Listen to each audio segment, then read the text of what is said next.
Lindsay, thank you so much for coming on the show. Can you tell everybody a little bit about how you became this, amazing entrepreneur who started something small and then you're in the 1% of women entrepreneurs who have actually gone through an acquisition, sold your exceedingly successful company, and now you are helping other women figure out entrepreneurship. Can you just tell us a little 3-minute version of how that happened? Yeah, of course. Thank you so much for having me. I'm so happy to be here.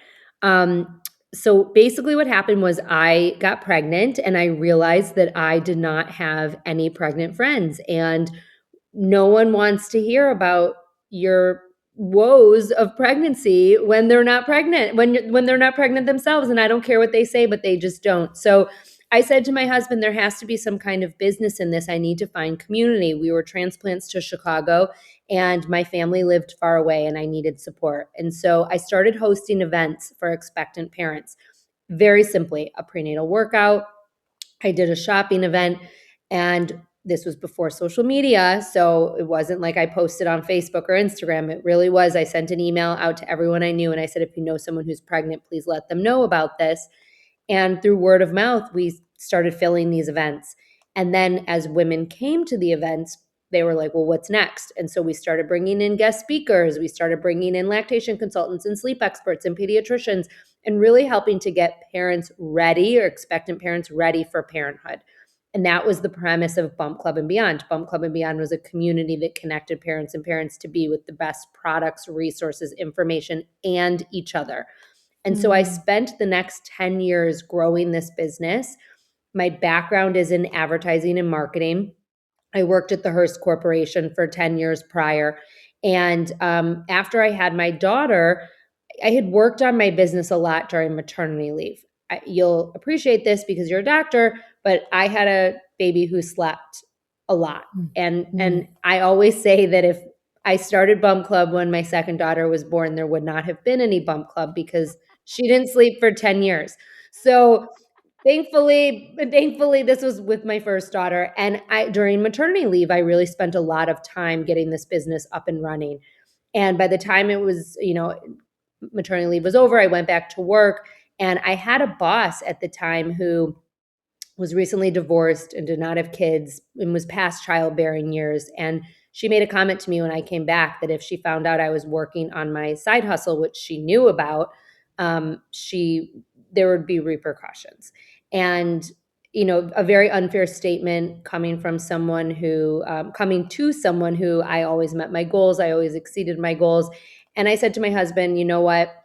I think I need to just give this a chance. And so I did, and I left. And then I did spend the next 10 years building Bump Club and Beyond. We went national. We were hosting events in over 35 cities, working with Target and Nordstrom and every baby brand out there. I then sold the company. I was approached to sell the company, and I knew that I wanted to because I was no longer a young mom 10 years into it. And I sold the company. I worked for the new company for a couple of years.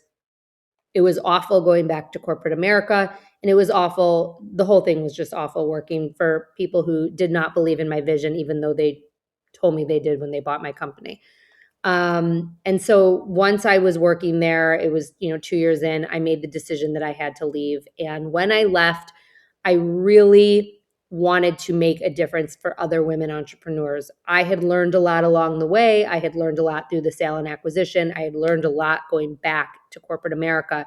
And my goal was really just to help women entrepreneurs not make any of the mistakes that I made and to build and grow their business like I did, which was without funding. I bootstrapped the whole thing, and I grew it very simply through foundational marketing practices. I left. I started consulting for women business owners, and I launched my podcast, Dear FoundHer, which is a now twice weekly podcast for women business owners over 40. And I have a mentorship and a community and a newsletter, all surrounding how to build a business if you're a woman business owner over 40. And that's what I'm doing today. That was like sorry. Love this. No, because, I just got done leading a retreat last weekend there was 22 women. And these, I would say The average age was between 40 and 55. And we had a couple people around 60. And every one of those women, it came to the retreat, my retreat, because they have something in their life that doesn't feel aligned, right? Like my job doesn't feel aligned. I like my job, but I'm dying inside, and I don't feel like I'm a good mom. I feel like I'm stuck. Like I don't know. I got to do something else. And I have this thing, right? Everybody has this thing. Like, I really love this. I wish I could do this. And it can be something small. And getting women to just to have the thought that they have permission, that you actually can have many careers. You don't need to have one career. Success does not mean staying at one institution for 35 years.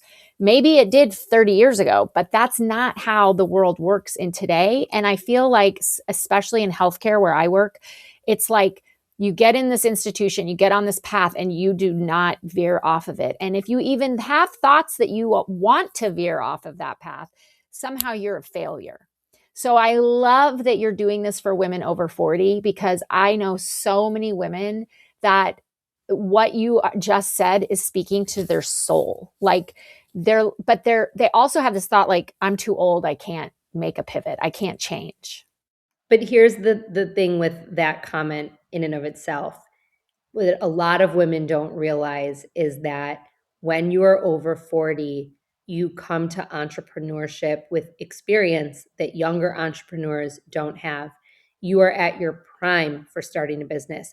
And most successful businesses started by women are started by women who are over 40 years old. And it's because you are stepping into the season with the tools and the experience that you cannot get when you are in your 20s. You don't have when you're in your 20s. And thus, you're able to create and grow faster. And you're also able to let things go in a way that you probably couldn't when you were 25.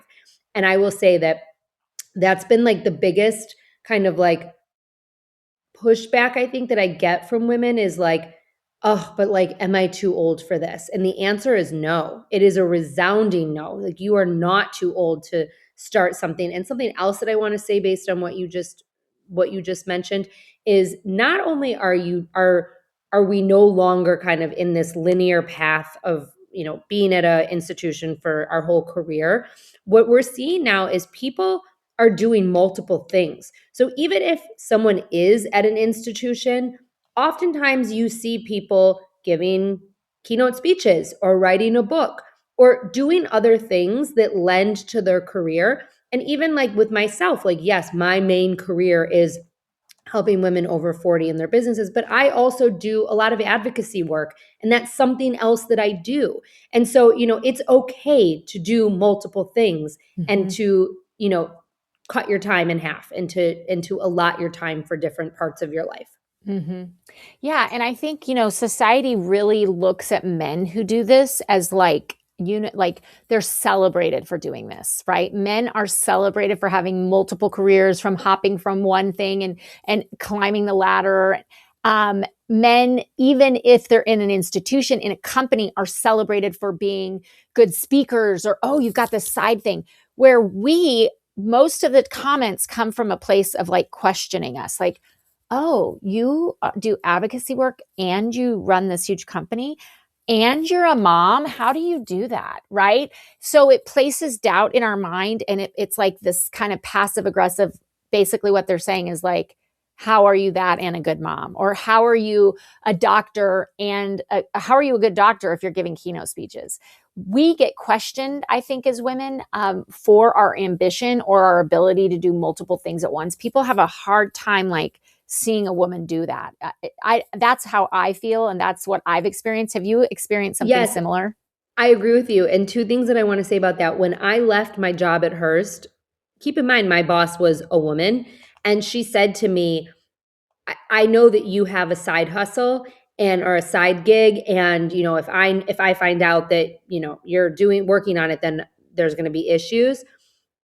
The VP CMO of Hearst at the time was someone who not only ran all of Hearst, he was writing travel books and he was going on book tours and he was doing things that fueled his passion. So he was able to do that, yet I could not run events Yeah. for expectant moms.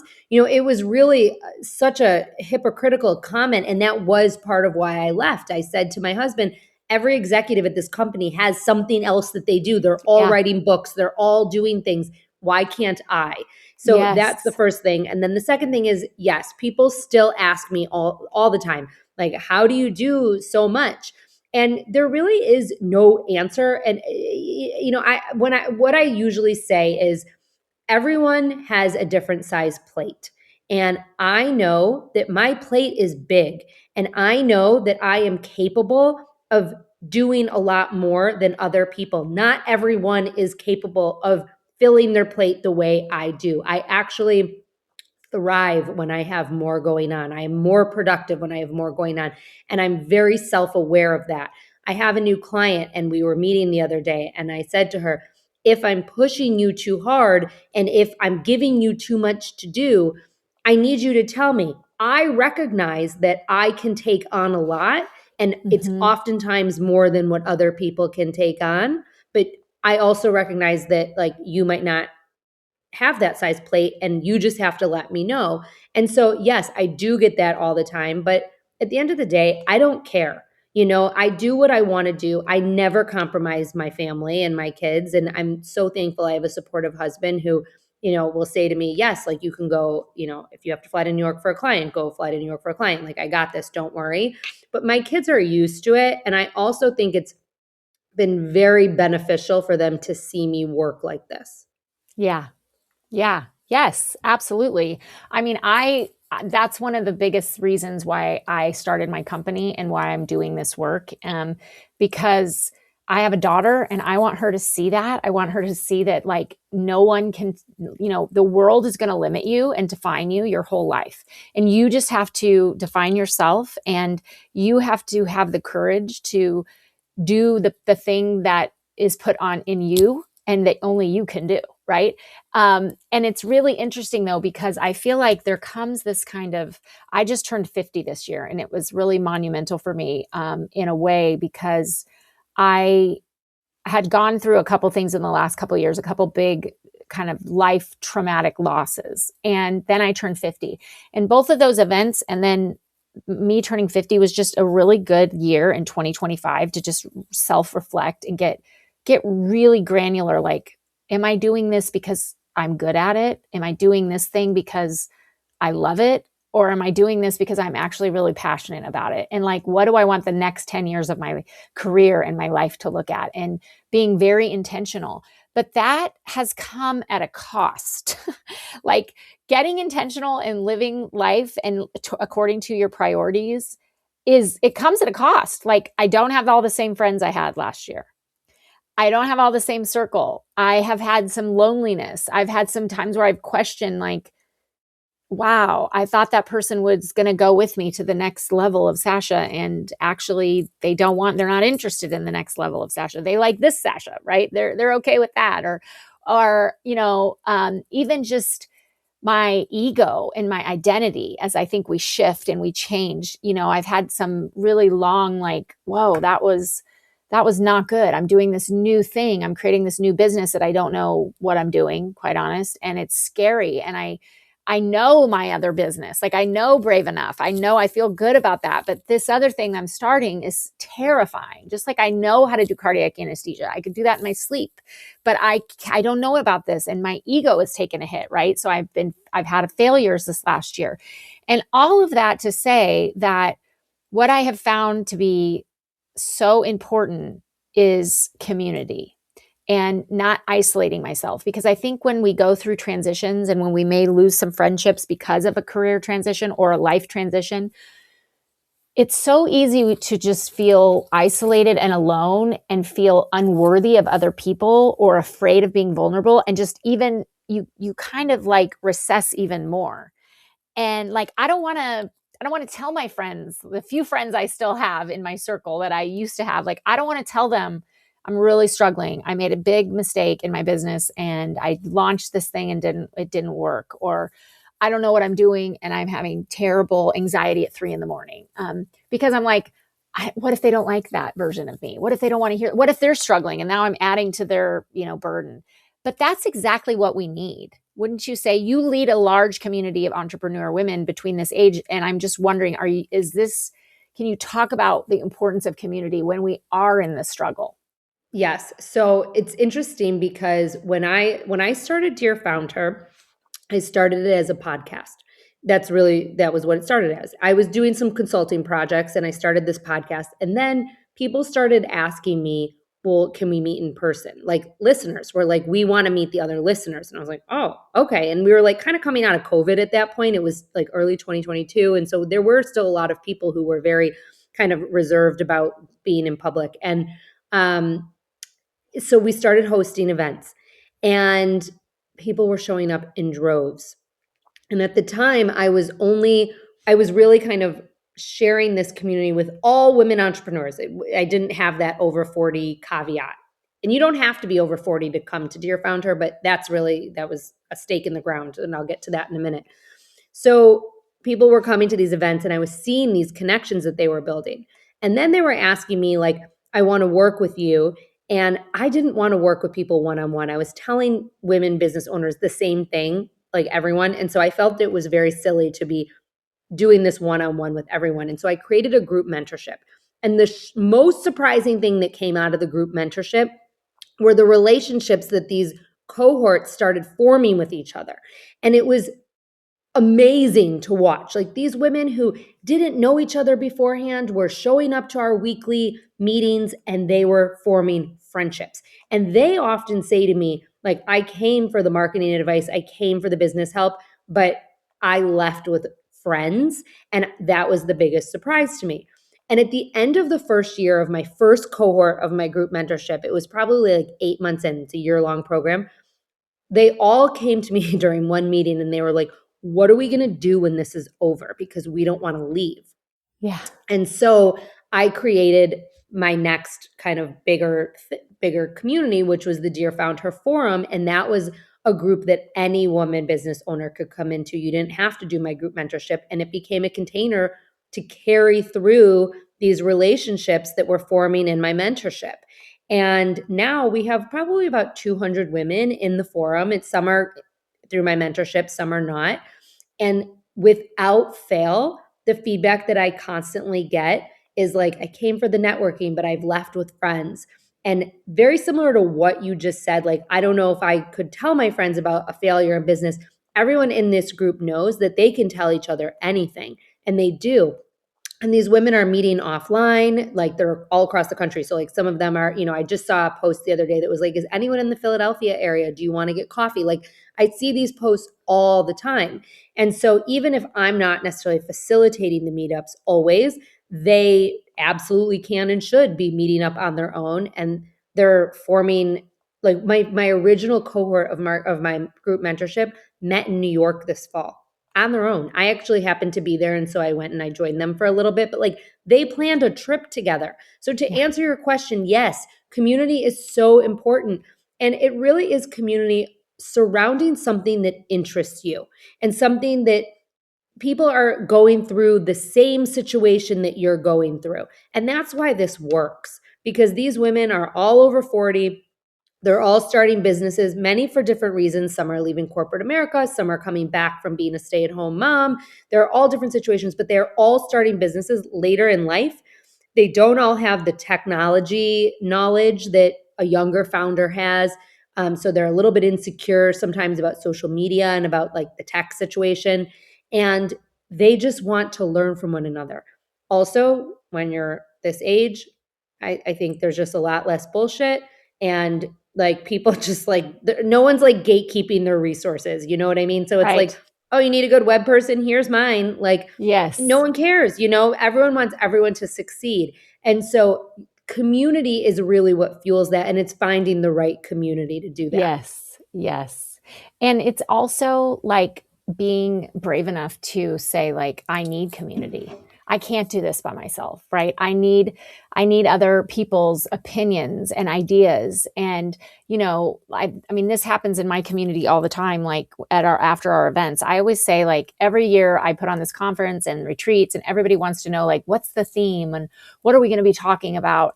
And I always tell my husband, like, the theme could be on like 5 ways to prepare kale.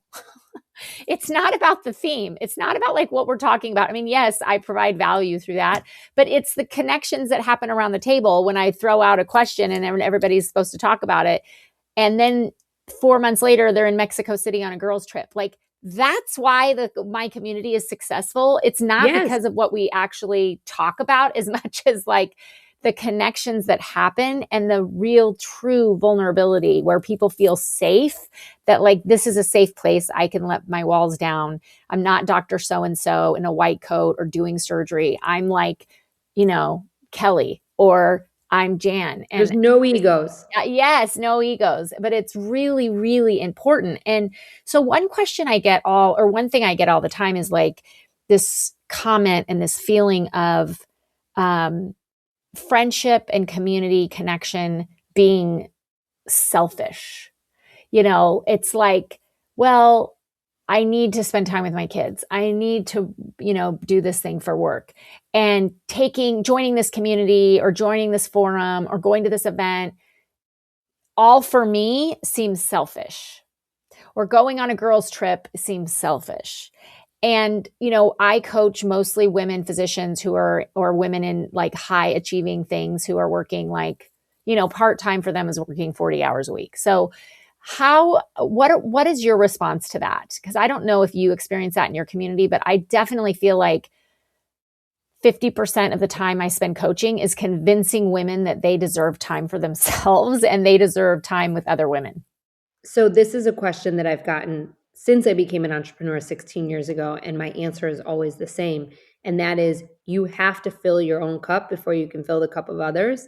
You really have to take the time for yourself. You are a better wife, a better mother, a better friend, a better daughter when you are at your best, and you need to make time for yourself. And I also feel that, like, I'm going to take it a step further. It's not just making time for yourself to like work out or get a manicure or whatever. It is making time for yourself to fuel the connections, because connections are really and truly what make the world go round, and it's going to be what fills you up more so than, hopping on the treadmill. Not that that's not important, it is, but like I always make time for the girls trip. Like, if like that is a priority for me, because I know how I feel coming off of a girls trip, and I don't feel bad. I don't. Right. And Right. you shouldn't either. And neither should anyone who's listening right now. You have worked your asses off, and you deserve to fill your own bucket and make time for yourself. Don't ever let anyone tell you otherwise. I love this. Okay, we could just play that on repeat, because it's interesting. If I tell women, take this course or go to this conference because you'll be a better mom. Okay.